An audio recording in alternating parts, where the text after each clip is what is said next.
I've been sharpening hooks for the last 15 years. When I started out, yeah, I started with just one of the ready-made off-the-shelf kitted bits, and I used it for a few years, but then I realised that there were one or two bits that weren't quite working for me. In my previous life, I was a tool maker, and I've used those years of experience to create a custom kit of bits, and when you put them all together, they are perfect for the job.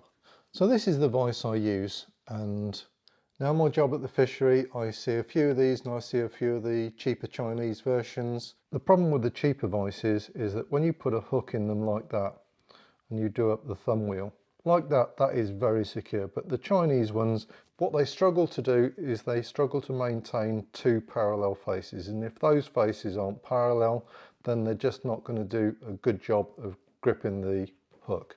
So that's why it really does pay to get a high quality vise to do this work. The other thing about this vise is it doesn't weigh a lot. We've got a good quality stainless section, and it's paired with a light aluminium tube. And Jag sell the little hones that go inside that tube. I don't use those hones. I don't really like them because I just find them small and they wear out too quickly. The other thing I like about this style of vise, and I can press the base of the vise into my sternum. When I use a file, I can look down on the hook. I can see what I'm doing.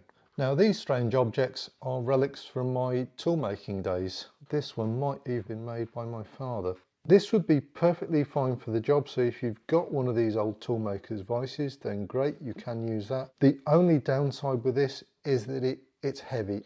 Now, something that you might be tempted to have a go at, but I can't really recommend it. I just got a big old set of heavy duty pliers here. Yeah, in theory you could try and hold that, but you see, you know, I'm gripping that fairly tightly and it's quite hard. I'd have to use a lot of force holding that. The next fundamental piece of kit is a file. So this is the file that I've done the most hook sharpening work. I've had this for about 10 years. This is known as a Swiss hand file. Files come in all sorts of shapes and sizes. A hand file specifically has one smooth edge. That's got teeth, that's got teeth, that's got teeth. You need, on a flat file, you need one smooth edge because you want the smooth edge to rub against the top of the vise. If you have teeth all round, as in a warding file, then you're going to be eating away at the top of your vise, and that's no good. In terms of size, it's a 100mm Swiss hand file, and it's a smooth finish. I think on the G scale goes from G0 to G6. G6 is super fine. I think this is a G2. A G2, a G3, a G4, that's the sort of thing you want to be looking for. This is the replacement file I've bought for this one. This is also a Swiss hand file. It's a 150mm long file, so it's a little bit bigger. It's a G4, so it's much finer. Beautiful fine cut on this, and I can literally use this directly. I don't even need to hone afterwards. So a G4 is a perfect choice. Again, you've got this smooth edge on the one side, you've got a cutting edge on that side. I'm going to get another one that's called a pillar file, and that's going to have two smooth edges. So a Swiss hand file or a Swiss pillar file, that's the sort of thing that you need. Now this is a very specialist piece of equipment. It's used a lot in the jewellery trade, watch and clockmaker trades. You're going to have to go to a specialist supplier. I'm going to put a link of where you can get one in the UK, and there's a massive difference between the quality. These Swiss toolmaker files made by Velour are just in a completely different league to every other hand file you'd probably ever buy anywhere else. So quite expensive, but absolutely worth the money. They are different gravy.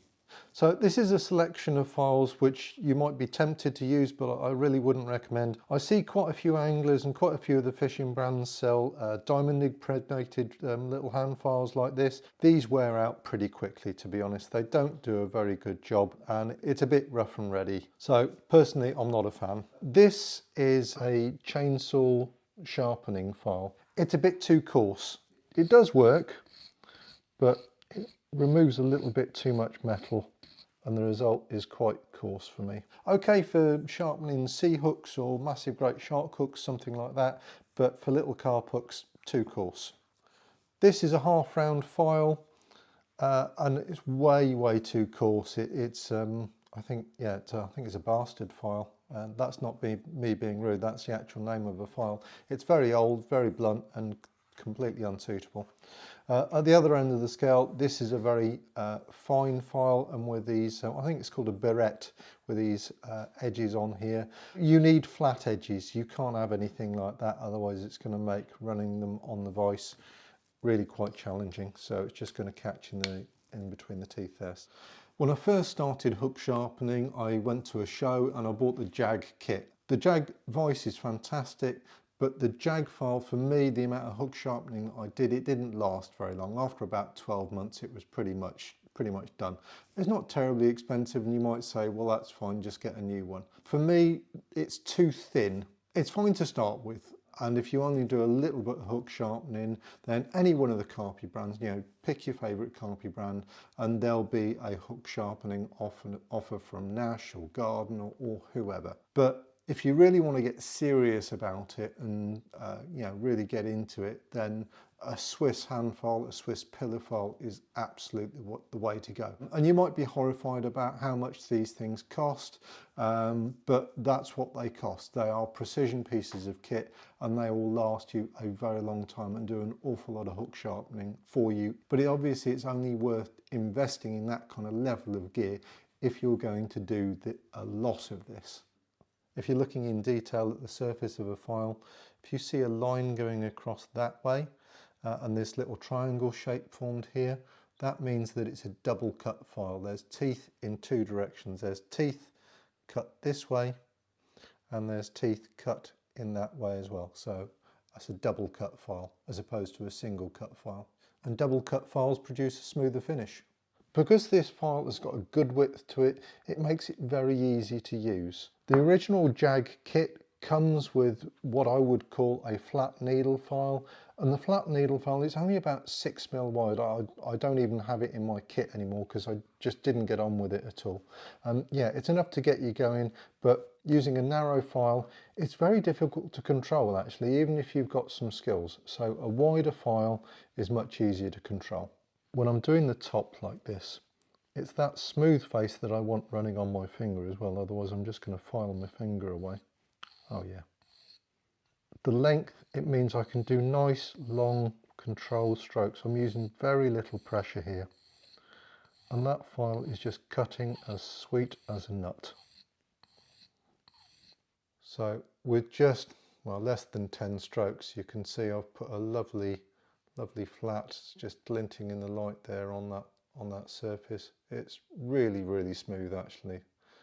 Very little work, very little effort, no force required, and it's all just about getting that angle perfectly right. And I can already feel that is, well, pretty damn sharp. That's what I'm looking for in a file. Easy to use, no pressure involved, and yeah, lovely results like that. That's the top down view there. So I've just very lightly filed the two sides as well. So three-sided sharpen, that's sharpening on the top and both sides. That's a close-up of the G4. You can see the filings in the teeth there. If you don't have a file that is really super fine like that G4, if you use a coarser file, you're going to struggle to get a hook sharp enough, because you'll just reach a stage and you'll just end up burring the end, and no matter how many strokes you do, you're just going to get a burr on the end. So take it as far as you can with the file that you've got. This is what I used to do with this old one. I work away and I'd stop, I'd get to a certain point, and then you want to switch to a finishing hone. This is the Nash version, it's the finishing file, and you can see it's quite heavily grooved down there. And I quite like this because it comes with a little holder, and it is double-sided, so I can pull that out of there, and I've got another end to use it. So when that end wears out, I do have another end I can use there. Basically what you do is you follow the same contour, so you have to get it right. Now that squeaking there is because I'm using this file and I'm using it dry. The best tip that I've got for you is you need to use those wet. Don't tell the cats, but I've just nicked their drinking bowl, so if you see a few cat hairs in this, that's why. They cut better wet. You should soak them a bit really. And the water stops the file getting clogged. And you just give it a little lick all the way around. And it just produces a really super fine finish. Really smooth, perfect finish there. Lovely. That'll nail them. Now the other fundamental part of hook sharpening is a loop or an eyeglass, and this is one of the old ones that I used to use.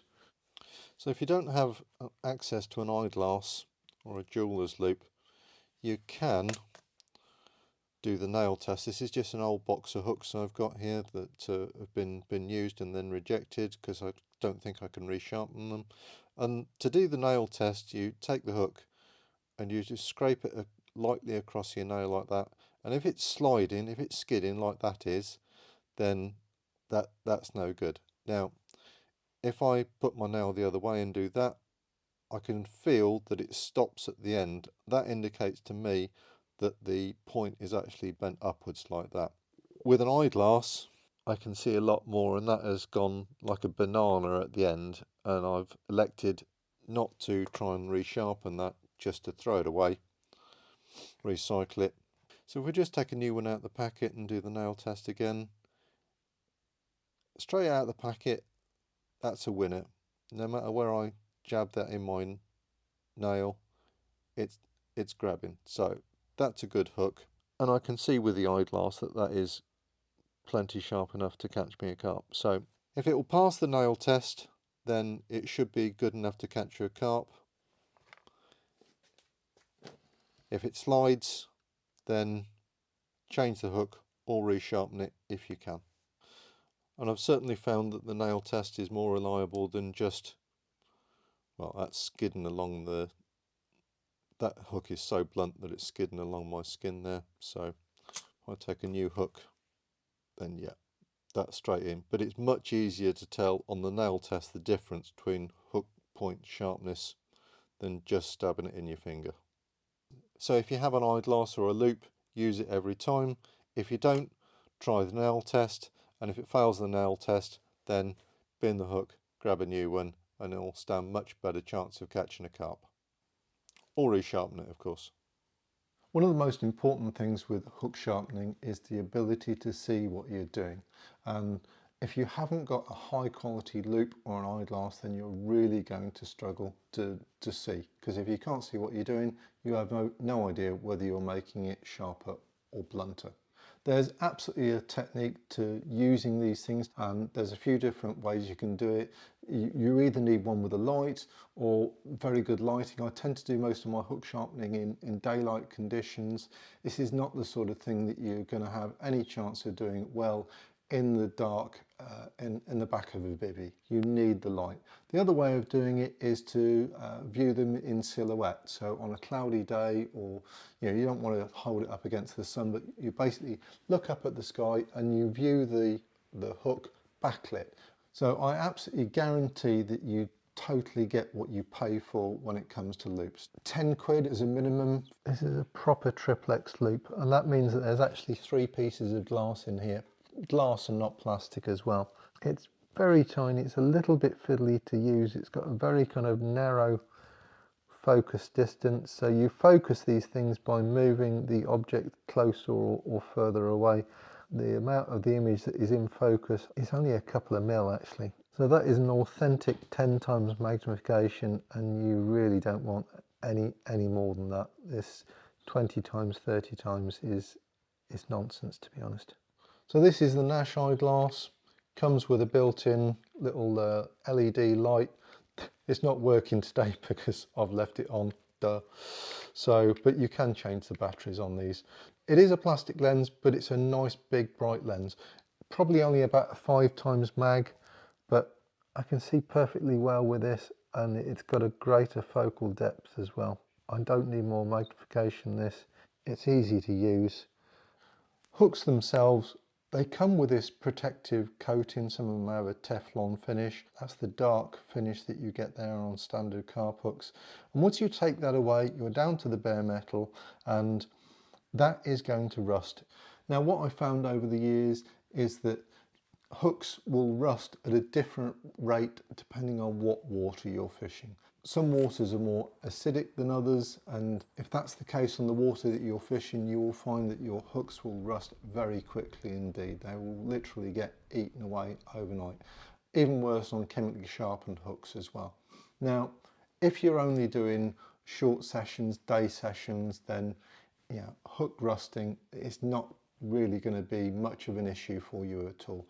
On certain waters, I certainly wouldn't leave a hook out overnight, especially if I was expecting a breakfast pickup. Yeah, I want that hook to be in absolutely perfect condition by the time that the carp comes along. So yeah, I would take the time and trouble to protect the hooks, and there's a few different ways that you can do that. Now the first trick I want to show you is you can use a bit of nose oil.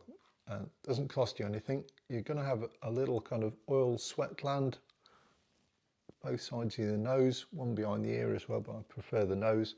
And you just wipe some of that on your finger, and then you literally wipe a bit of your own grease. That is a rust preventative, believe it or not. If you don't have anything else and that's all you do, then that is going to keep your hook sharper than not doing anything at all. Other products that are sold for rust prevention is this is the Jag Solution pen. I did use this for a number of years, and you know, you put it on and oh my god, this pen actually still works. That's a miracle. I literally have not grabbed any of this out of my packet for years. So it does a lovely job of recolouring the hook. It does add rust prevention as well. The fact that I've got a shiny carp hook there does not bother me in the slightest. The reason why I don't use products like this, you can get a blob that builds up on the tip, and when that goes hard, you have a hardened blob of this dried material on the end of the hook. It's basically like adding a little cap, a little polymer protection for the hook, and that's the last thing we want. Now, one thing that you can do if you really want to use those pens is that you can kind of wipe just by stabbing the hook in your finger like that. You can see I've taken some of the coating off there to get back to an ultra sharp hook, but then I've just removed some of the rust prevention. So yeah, been there, seen it, done it, tried it, don't like it, and I really don't think that you need anything like this. So my preference for hook protection nowadays is to use some hook grease. Now at first glance it might just look like, well, that's just Vaseline. Well, I can tell you it's not. It's much more viscous than Vaseline, and you really don't need much at all. A little wipe on the finger there, and then we go to our hook and we just wipe that on there. And the reason why I like this is, one, it does actually work. It does stop the hooks going rusty, especially on overnight sessions. The other thing I like is it doesn't impede the penetration of the hook. It's very sharp. It's a lubricant as well. Now this is one of my hand sharpened hooks, so I've used that number 4 file to file the top there, and we can see that the hook grease has done a really nice job of protecting that surface. If I didn't use hook grease, then that surface would be black and be starting to corrode, and the hook point would have crumbled. So yeah, it's doing a nice job, and I can tell that because I've still got some shine on that sharpened hook.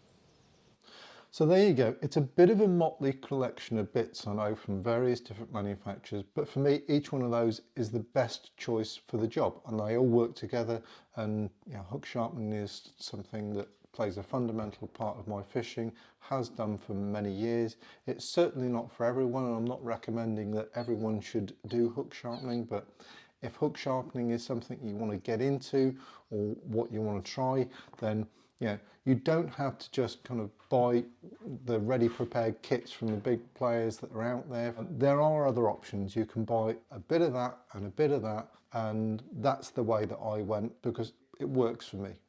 Just bear in mind that hook sharpening is certainly not for everyone. It's so easy to make a hook blunter, considerably blunter than it ever was when it came out of the packet. So if you're going to do it, use a loop. And if you can honestly say to yourself, well, that is sharper than a hook that came out of the packet, then great, use it. But if it's something that you're struggling to do, even with some practice, then maybe hook sharpening isn't for you. And I certainly see that it's not for everyone in my day-to-day job.